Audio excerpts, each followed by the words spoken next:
Alors parlez-nous comment, pour le passage de Rafah et la réouverture et l'importance de cette étape pour les Palestiniens.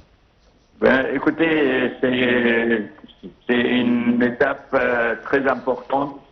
Tout le monde sait ce que l'a subi le pauvre peuple de Gaza, 2,2 millions personnes, et qui ont subi le pire qu'aucun peuple a subi dans ce monde. Bien sûr, quand il y a une ouverture comme ça, on se réjouit. Je veux dire que ce peuple de Gaza, les enfants, les civils, les personnes âgées, ils ont subi des situations catastrophiques.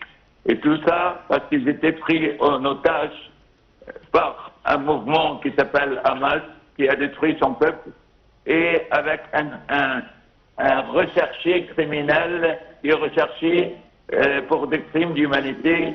Je parle de M. Netanyahou. Donc, ces deux personnes qui étaient responsables de la souffrance du peuple de Gaza, alors, quand on voit ce qu'elle fait l'Égypte aujourd'hui, on est satisfait. Moi, je ne dirais pas que je me réjouis parce que c'est indécent d'utiliser le mot « je me réjouis » par rapport aux souffrances qu'il a subies, ce peuple, ces enfants qui étaient privés d'école, privés de santé. Donc aujourd'hui, satisfait, mais toujours triste pour le destin qu'il a subi. Et bien sûr, chapeau pour notre président qui a réussi à convaincre le président des États-Unis d'adopter cette solution. Oui, de ne pas aussi prendre les entraves israéliennes comme un prétexte pour arrêter la réouverture du passage de Rafah. Ben, de toute façon, tout le monde connaît la politique de Netanyahou, oui, et qui est même mauvais pour son peuple. Exactement. Donc, je veux dire, il va chercher des prétextes comme d'habitude. Alors, j'espère que la sagesse l'emporte une fois pour tout, maintenant que les États-Unis d'Amérique sont convaincus qu'il n'y a pas d'autre plan à part le plan d'Égypte, qui est un plan sage, qui est un plan responsable. Oui, pour alléger la souffrance du peuple palestinien, bien sûr. Ben, tout à fait, bien sûr.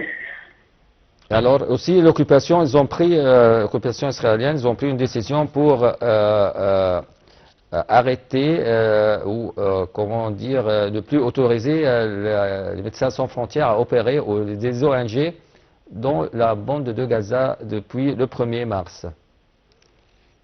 Oui, bien sûr, tout le monde doit mettre la main, tout le monde, on a des moyens en Égypte pour soigner les Palestiniens.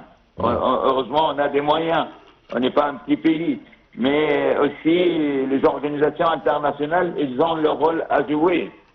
Et donc, du coup, moi je pense que tout le monde doit travailler ensemble.